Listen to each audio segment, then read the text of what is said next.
All right, everybody. Hey, we just did a rocket launch last week, and here we are again with another rocket launch.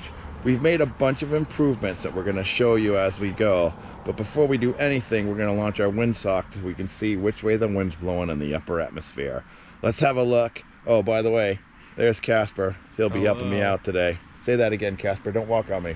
Hello. All right, let's take a look at this rocket. It's occurred to me as well that I haven't really gone over how the launch system works and how it's hooked up, so we'll have a look at that on our way to this rocket. Here is a battery. This is the kind of battery you might use in a drone or an RC car. It's what's known as a LiPo battery, and it has about 11 volts. And that is hooked up to this. And that is a remote control doorbell opener or a car starter. And what we have is this in Casper's hand. Yes, we have the remote. Casper clicks the on button. Which I won't do right now. Don't do it right now. That sets this off. Battery goes from here through the wire into the electrical igniter of this rocket right here. All right, this is a very tiny rocket. Yes. And it is got a C6. The reason why it has such a big rocket is because we want to send it up high so we can see what the wind is doing. You can see we have some new features on this rocket. Those two screws are holding a D-ring, which connects the recovery system. It's a lot lighter than the old way. And down here, you can see the motor is attached with a set screw. It used to have a really big retaining ring, which was 5 to 7 grams. Now it weighs less than half a gram. All right, here we go. So let's see what the windsock is gonna do. Go ahead. 3, 2, 1.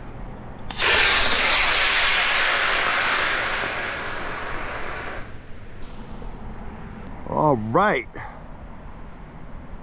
It's a very tiny rocket. It's really blowing up there. Ooh, ooh, that came down fast. Okay, so here is a debris field. Because that rocket didn't have any recovery in it, we just wanted to see where it would land. Wow. That's why we put streamers in. That's a pretty big rocket for our second rocket, isn't it? Pretty big rocket. I wonder why. Well, this rocket is adder, and it's not like our normal rockets. It has 2 engines. We haven't done this in a really long time, but we're trying it again. A new way to cluster rockets. Yes. As you can see, doesn't have those retaining rings. Nope. Couldn't have them because those retaining rings are so big we wouldn't have been able to put 2 rockets in. Yeah. But now with our set screw scheme, yep, they hold in perfectly. I wonder if this is gonna work. We'll have to find out. Here we go. 3, 2, 1. Wow! Totally worked. What hasn't worked is the streamer. Is it gonna hit me? No. Oh, streamer came out at the very end! Oh my God! Who could have thought that would happen? Look what happened here. It's stuck in the ground on a fin. Right. Wow. Did the motor stay in?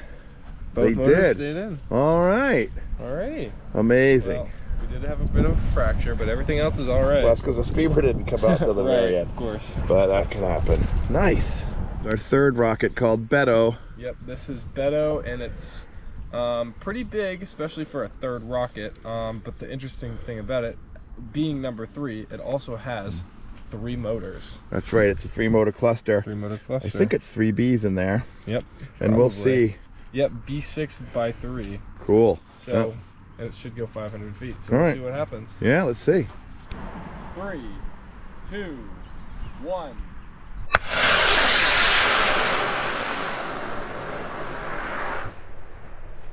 Looks like we had to see it. There was, oh, well, it worked. Wow, pretty good. All right, well, with this one, as you can see, the lost. Oh, this part. Oh, look, we got, stop moving it. A couple things happened. Look, the nozzle popped out of one of those. Yep. We lost 2 engines. Yep. Here's one of them here. And a fin. And a fin came off. I think it landed fin first again. Yeah. But it's predominantly all set. This rocket is called Calico. Like the other two, it is a multi-engine design. So this one has 2 C6s in it. All right. And should go about 840 feet. Cool. Let's see what happens. See what happens. Yep. 3, 2, 1.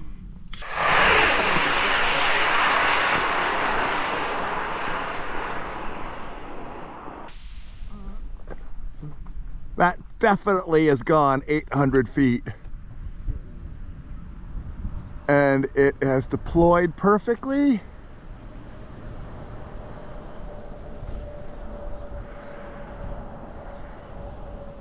And I think we're gonna get it back. Yeah, we are gonna get it back. Oh, easy. All right, here we come to Calico, the double C, I'm sorry. Looks pretty good, Casper. Yeah, it looks in pretty decent condition, though. You see both the engines are trying to tried to escape. They're pretty hot. But the rocket is in pretty good condition. The streamer's only ripped a tiny bit. I think this is a relaunchable rocket. What? We have here. Wow. Here we have Dibley. It's a D16, the first D of the day, and it's projected to go about 850 feet, which is close to the height of the other one. Cool. Cool. Let's have a look. 3, 2, 1.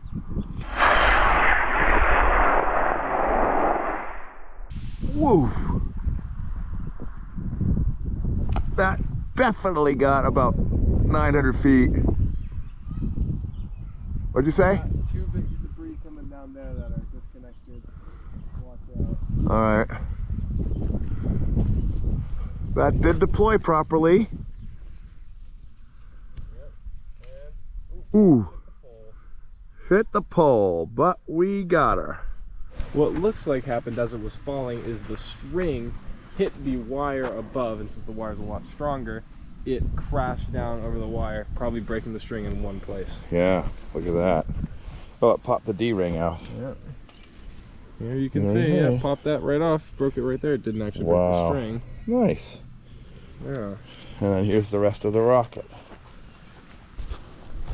Here we have it. It's in decent shape, actually, minus the D-ring. Yeah. And it could be safely launched again, probably. All right, let's take it back to the bucket. Here we have the Rocket Equus. It's similar color, but different form factor than the previous one, but it shares the motor, a D16, so it should go about 760 feet. All right, let's have a look. Let's have a look. 3, 2, 1.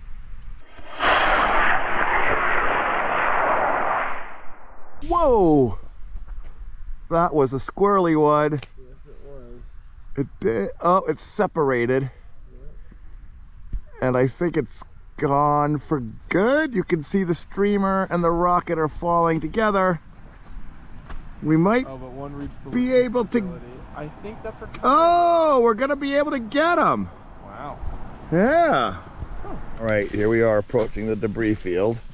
It looks pretty grim. There's the nose cone. It's separated. And it is true, the D-ring. The D-ring did snap. It separated. Yep. No, you see the one there. It looks like it melted. Order, actually. Huh. Yeah. All right. Let's see what else is left. Oh, here's a piece. There's a tube. This one's definitely been damaged. Yeah, looks like that. That's where the D-ring was attached. Yep, and it probably just ripped right off. Ripped right off. This rocket is called Fermi. It's the same color scheme as the last two and the same type of motor, D16, but it has a little bit of a design change. Instead of being long or short, it's medium. Let's see what happens. Should have a good stability, but we'll have to see. Yep.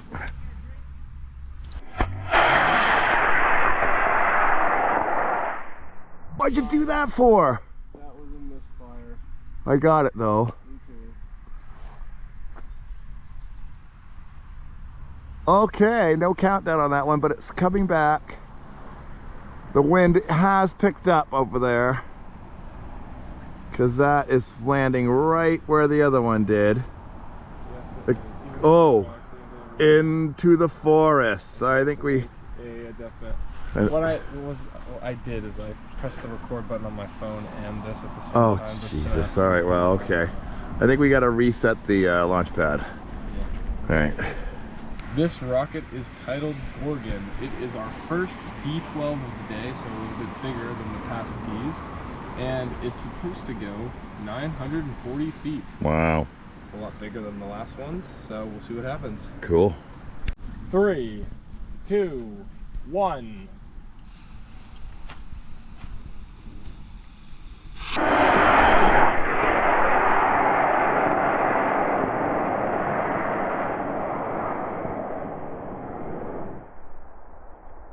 Really nice. Oh no, it's ballistic. Nope, it's worked.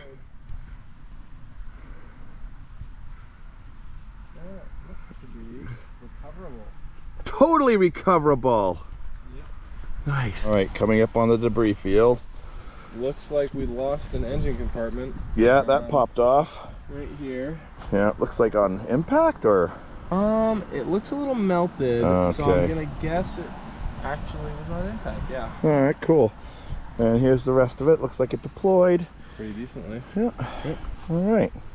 Nice. Here we have Hondo. It is another D12 in a slightly smaller looking form factor, which is going to equate to it going 1,100 feet. Oh yeah. That's pretty high compared to the last ones. Yeah, we're going for height this time. Yeah, so we'll see what happens.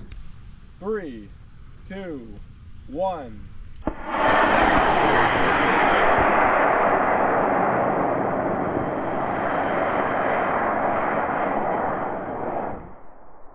Ooh, little stability problem. Yep. Oh, phew. Boy, luckily. I don't know if it's going to get back here, though. I think it is gone. Oh, I think it hit the ground. It didn't sound like the road. I think it went in the entrance of the pit. We'll check it out on our way out. This next rocket is called Iago. As you can see with its villainous color scheme, it's a lot more powerful than the past ones with a D22. Even though it's a little bigger and heavier, it's still going to go 1,100 feet because it's much more powerful. Wow, let's check it out. Check it out. 3, 2, 1.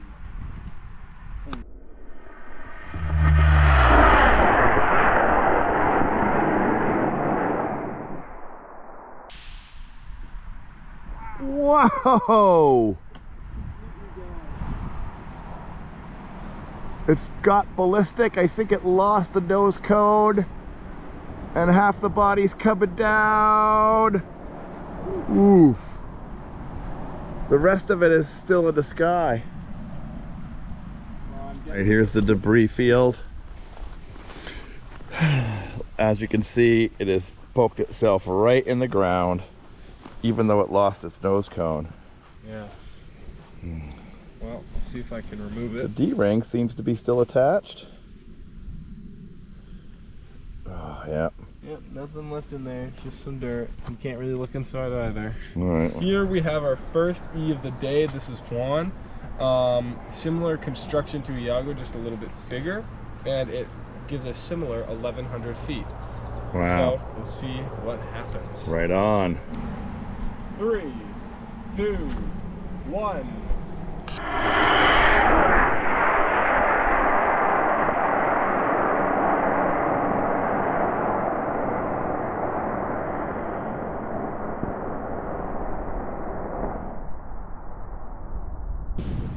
Really straight. Oh, it busted. That's gonna be ballistic because it broke at the D-ring. Ooh!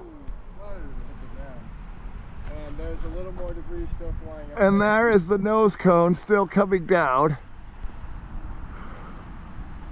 And we're gonna get it back.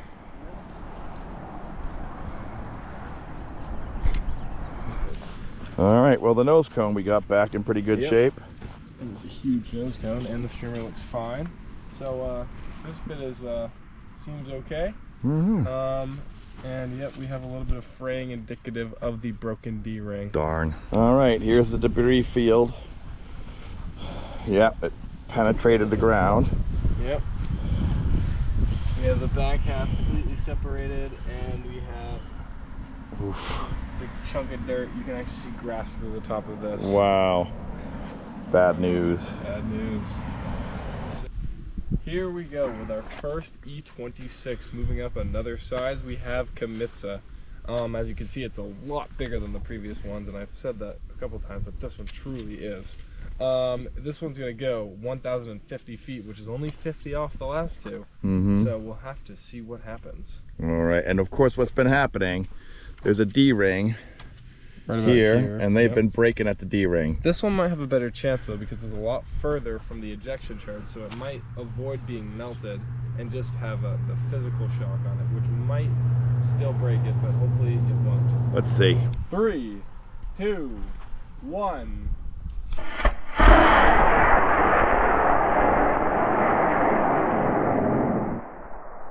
Whoa!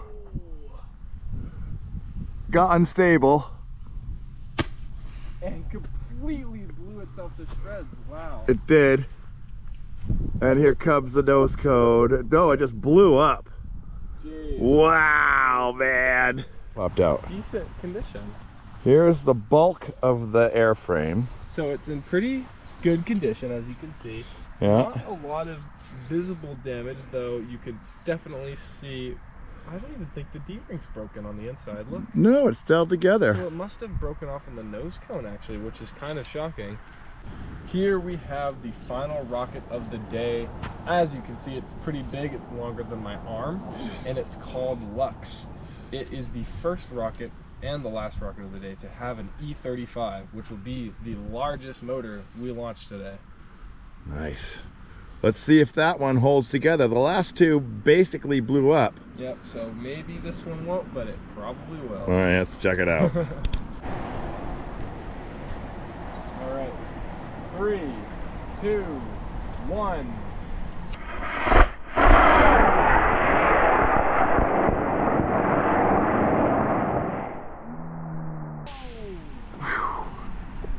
It worked.